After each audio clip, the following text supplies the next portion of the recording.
샬롬 반갑습니다. 1월 12일 화요일 아침 여러분들과 함께 하나님의 말씀을 묵상하겠습니다. 시간이 참 빠르다는 것을 다시 한 번 더 느끼는데요. 엊그제 성구 영신 예배 드린 것 같은데 벌써 열에 중순이 됐습니다. 이렇게 빨리 흘러가는 이 시간을 보면서 우리가 주님 앞에 설날로 점점 더 가까워져 오고 있다는 것을 염두에 두시고 언제나 저와 여러분들은 하나님의 그 말씀 위에 서서 들어갈 수 있기를 바랍니다. 오늘 함께 묵상할 말씀은 아모스 5장 18절에서 27절에 있는 말씀입니다.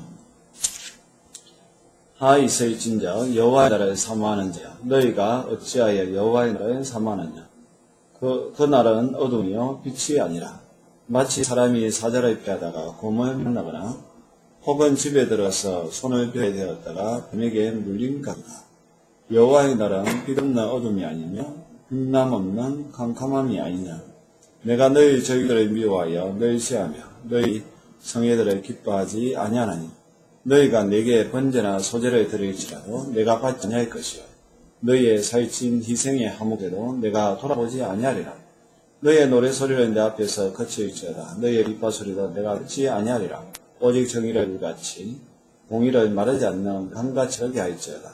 이스라엘 족속아 너희가 사시는 동안 광야에서 희생과 소제물을 내게 드렸느냐. 너희가 너희 왕 식국과 기운과 너희 우상들과 너희가 너희를 위하여 만든 신들의 별 형상을 지고 가리라. 내가 너희를 다메섹 밖으로 사로잡혀 가게 하리라. 그의 이름이 만군의 하나님이라 불리우는 여호와께서 말씀하셨느니라. 아멘. 아모스 선지자는 그 여호와의 날을 사모하고 있는 이스라엘 백성들에게 하와 재앙을 선언합니다. 18절에 보면 이스라엘 백성들은 가나안 자들을 억압하고 물질주의와 안락주의에 빠져서 살고 있었습니다. 그러면서도 그들은 여호와의 날을 사모한다라고 소리치고 있습니다. 이들이 크게 착각하고 있었던 것은 자기들 입장에서는 이렇게 생각을 하는 것이죠. 21절처럼 여호와의 그 날을 기대했던 이유가 열심히 자기 나름대로 절기와 성회를 지켜 있었다. 그렇게 생각했다는 겁니다.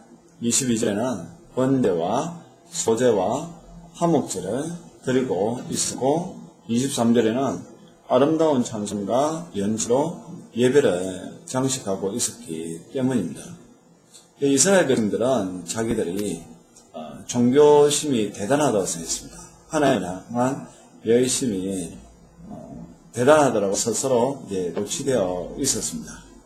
그래서 여호와의 날, 하나님이 심판하시는 날, 또 하나님께서 임하시는 그 날이 되면 자신들은 큰 상을 받을 것이고 또 영광의 날이 될 것이고 이방인들에게는 진멸의 날이 될 것이라고 확신을 했던 것입니다.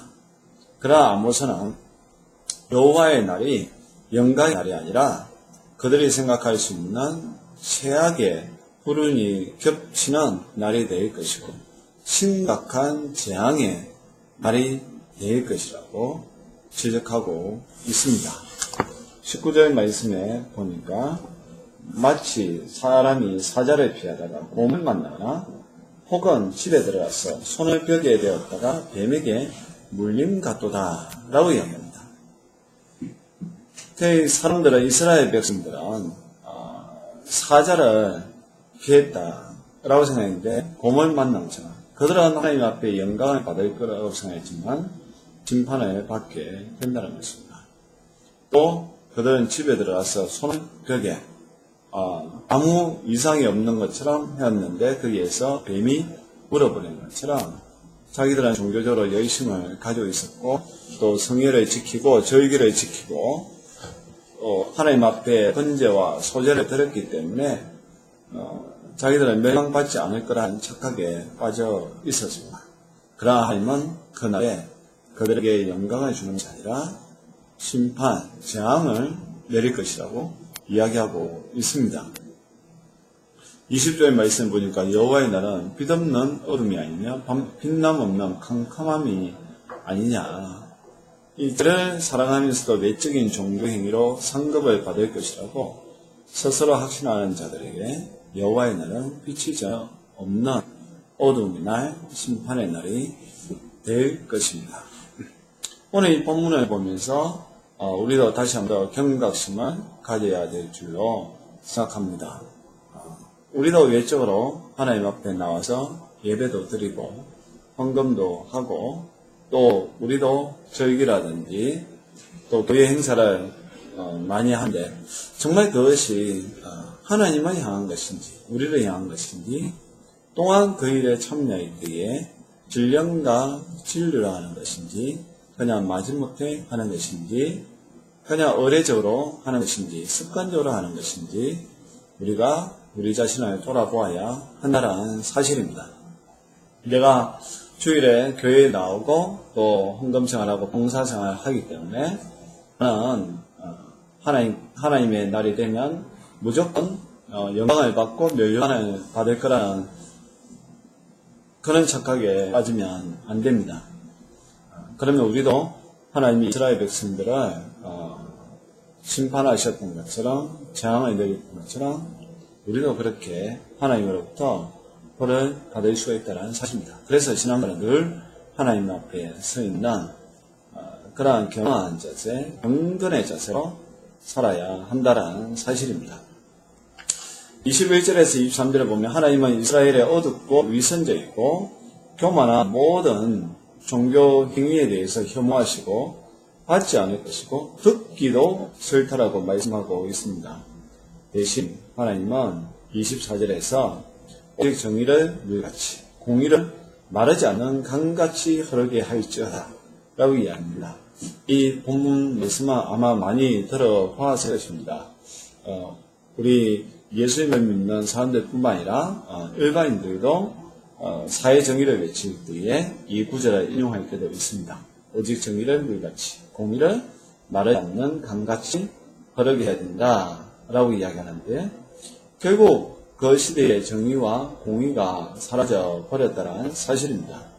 공의라는 것은 하나님의 그 말씀을 의미하고 있고 정의라는 것은 그 말씀이 바르게 시행될 때 나타나는 열매입니다.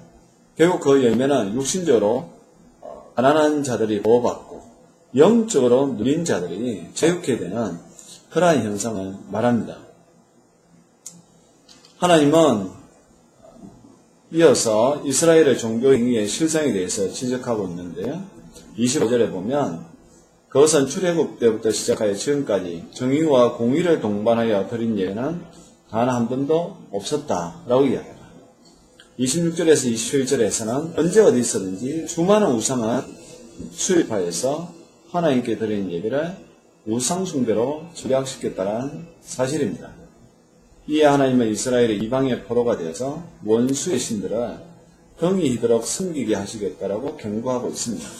그들이 우상을 섬겼기 때문에 하나님의 심판은 결국 그들이 수입한 그 우상의 나라의 멸망을 당해서 그곳에 가서 원없이 우상을 섬기게끔 하겠다라고 이야기합니다. 하나님의 엄청난 심판인 것이죠. 정의와 공의가 빠진 그런 종교는 역겨운 우상숭배에 지나지 않습니다.